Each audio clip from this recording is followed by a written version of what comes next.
Have you ever pondered over the wonder of a vegetable that comes back year after year, providing a bounty of produce without having to be replanted each spring?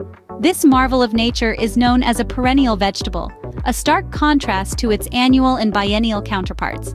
Unlike them, perennials save you the effort of yearly replanting, offering a reliable source of food that regrows season after season.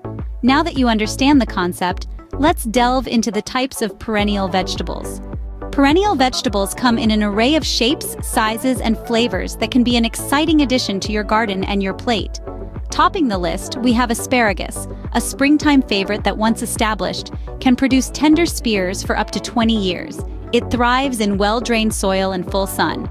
Next up, there's rhubarb, the pie plant with a tangy taste and a love for cool climates. It's a hardy crop that can withstand a wide range of weather conditions. Moving on, we have artichokes. These thistle-like plants prefer mild winters and cool, foggy summers. They can be steamed, grilled, or used to make a delicious dip. Last but not least, there's sorrel, a leafy green that adds a lemony tang to soups and salads.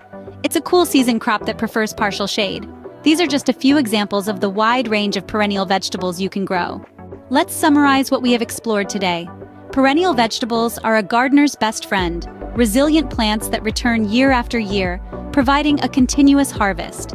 They bring an array of benefits, from reducing soil erosion to enhancing biodiversity.